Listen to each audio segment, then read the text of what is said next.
Hail and kill, everybody. This is Ross the Boss from New York City. This is Zoe from Insatia. This is Parker Jameson from Starkill. This is Vicky Sarakis from The Agonist. Hey, this is Tim Ripper Owens, and you are listening to The Great Metal Debate.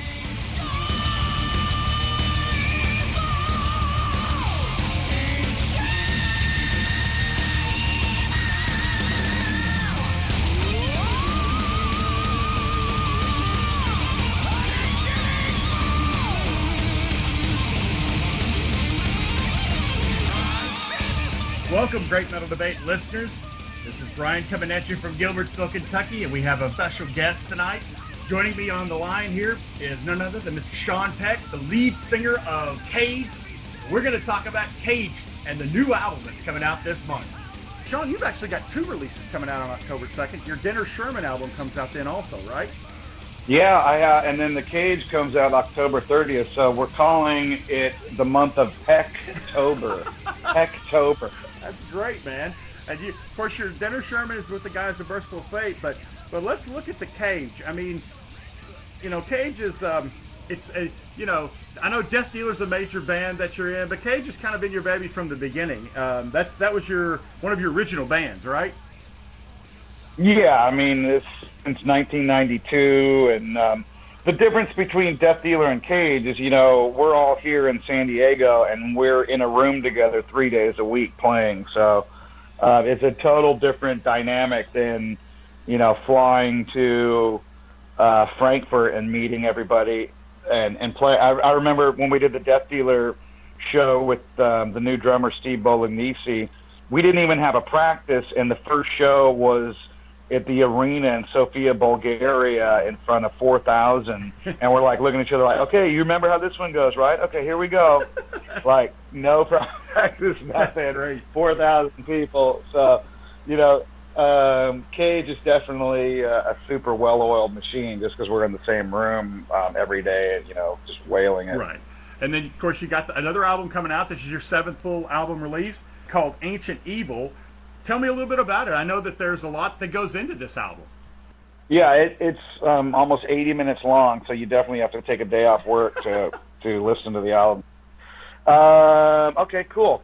Yeah, it's a, you know, me being a big King Diamond fan, it's a concept album.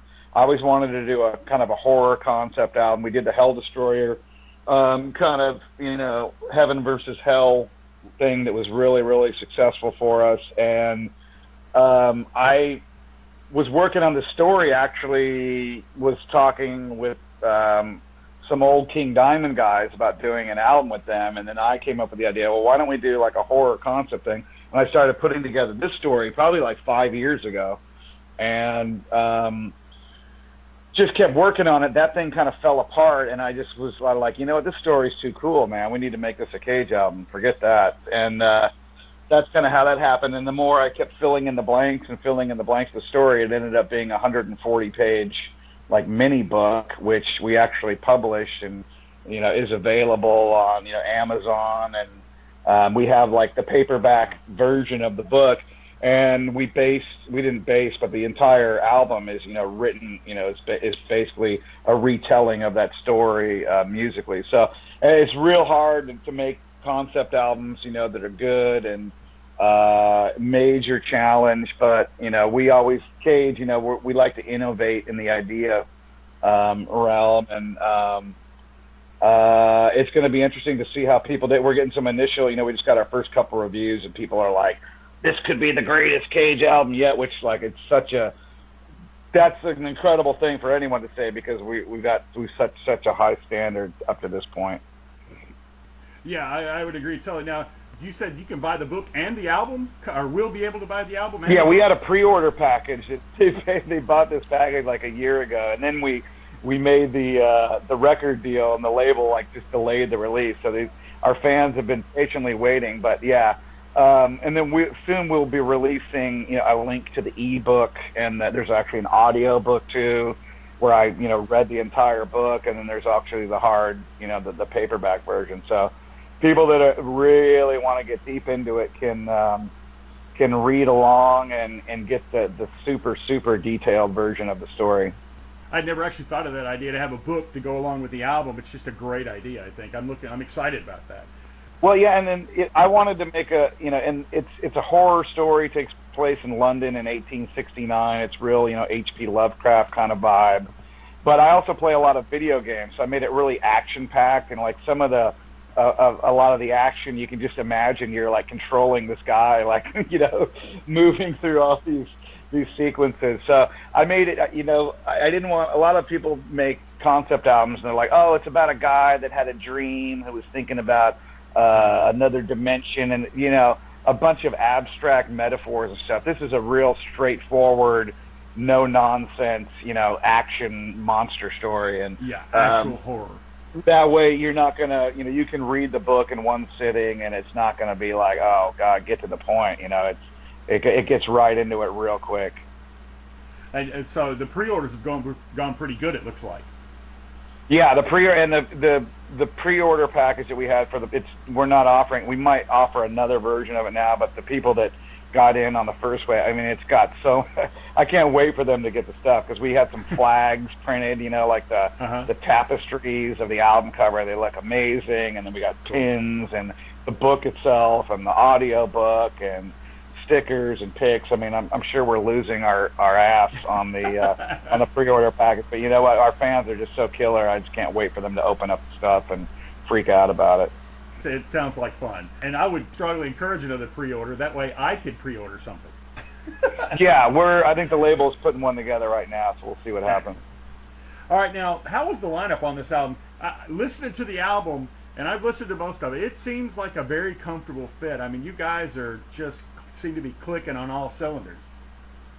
Yeah, this is my favorite lineup that we've ever had with Cage. I mean, no disrespect to, we had some great players in the band, some really dedicated dudes that wrote some amazing songs, but this in this level of music, the most important attribute that you can have as a band member is enthusiasm. And some of the people that get in bands, they get jaded, and they're like, man, we should be doing better shows, or this should be this. And the people that complain the most are the people that usually do the least.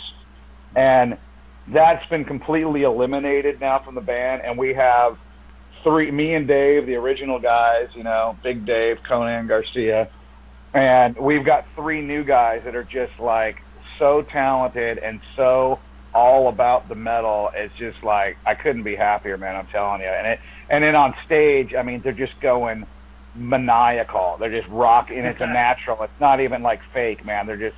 We had band practice the other night, and I look over, and we're like literally like 10 seconds into the first song, and this dude's just like doing a head whip in the corner, like just on his own, just because he just likes rocking it so hard. I'm just like, it is. So this lineup is definitely my favorite by far. That's great. Don't interrupt me with the music I'm doing, or the show. I'm listening to music. That's awesome.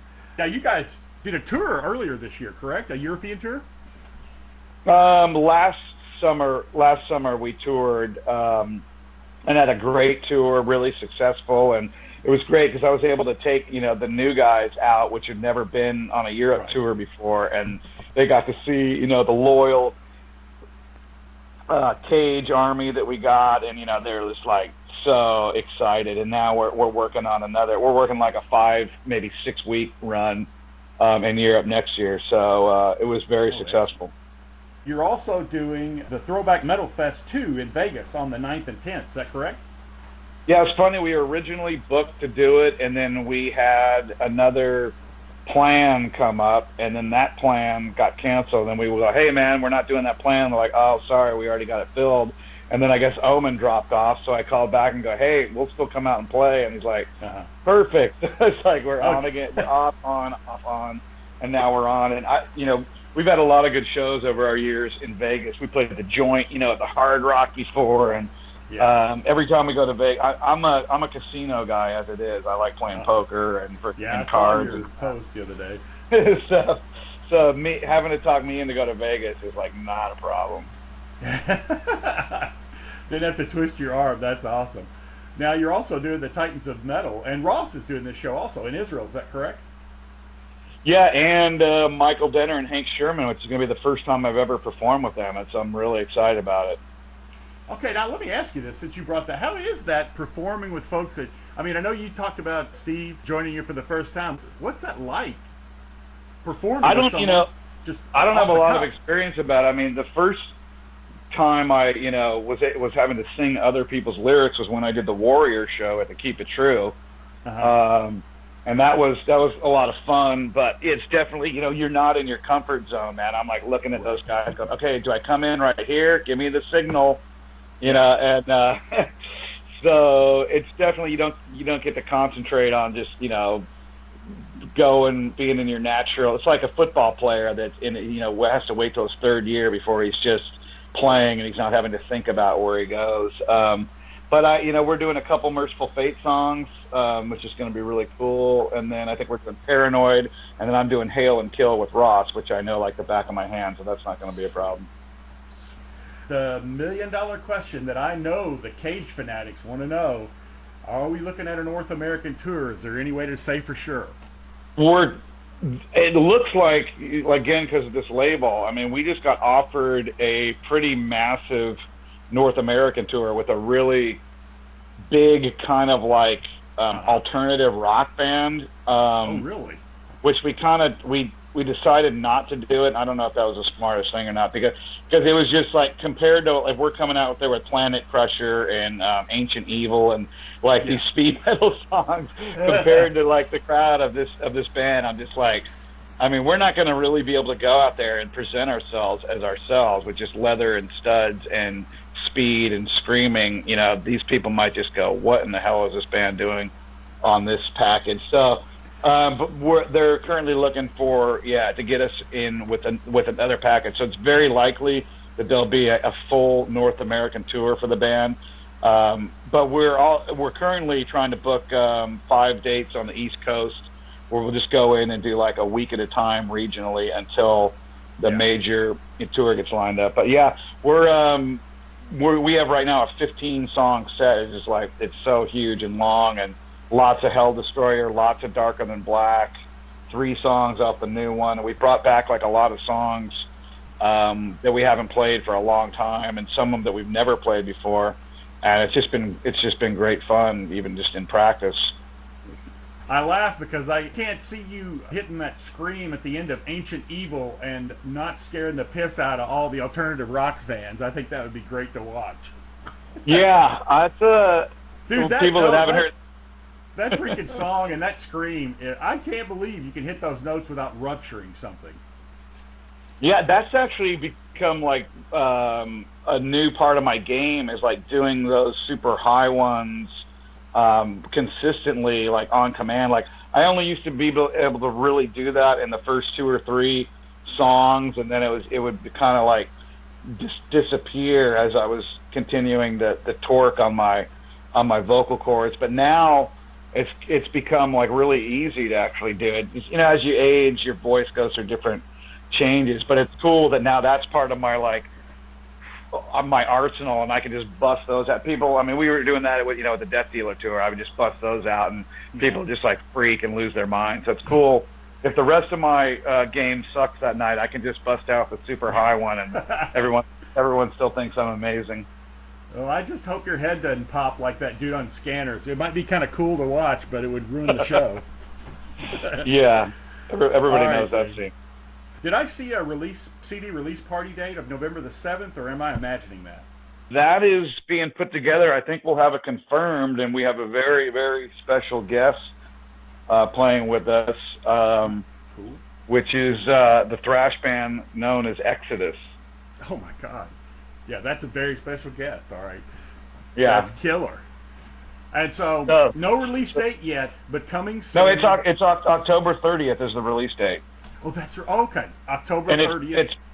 It's perfect because, I mean, here we have a horror concept album that's also got, right around Halloween. So it couldn't be more perfect. I mean, we didn't really talk about, Blaze Bayley doing the voiceovers, acting as the main character, Elliot Worthington, and he did a fantastic job. He doesn't sing on the record. He just plays the main character, and it really added a lot of cool texture to, you know, all the nuances. I think there's 5 tracks that are kind of like spoken word, sound effects, I noticed that. vibe stuff, and he just did such a great job, and I just want to give him a shout out and thanks. And we're like best buddies now after our infamous past. But it's really cool to see how things come around, and he did a freaking great job at you know, his acting chops on it. And it was so believable. Really added a lot to the whole thing. So people that get the Ancient Evil album, you need to set aside a couple hours. You need to turn the lights off, freaking lock yourself in a room, light a couple candles, and stand up and just headbang, and then, you know, keep your ears open for all the surprises that come through. If you don't get this Cage album, I'm going to challenge your metalness, because I mean, that's what this is. This is metal, just pure metal, and it is excellent music, excellent metal. Job well done, Sean. Thanks, and then maybe we can do another one on the Denner Sherman. Maybe I can get Hank on the Skype line with us. Oh, that would be excellent. Now, where can folks get Cage merchandise and music, especially on October the 30th? CageHeavyMetal.com, CageHeavyMetal.com. I'm working on a song called CageHeavyMetal.com, actually. Oh, cool. It's like, it's everything I want, it's everything I need. I stare into the screen until my eyes begin to bleed. I'm talking Cage, CageHeavyMetal.com. Don't ever look away. So it goes like that. I'm working on it. It's working. You heard it here first on the Great Metal Debate, the new CageHeavyMetal.com song. That's freaking awesome, dude. Till your eyes bleed. You know, that's oddly appealing to me. What? Yeah, exactly. Yeah, I wrote some cool lyrics. It was basically like, you know, my life was a wreck and I was lost. And, you know, some people find Jesus, but this person in the song found the Cage website, and his whole life turned around just because of the website. So it's coming together pretty good. The Metal Messiah. That's great, dude. All right, Sean, thanks again, and thank you for listening to the Great Metal Debate, listeners. That's about all I can handle today, so we're out. Thanks, Sean. All right, Brian. Thanks a lot, man. I'll talk to you later.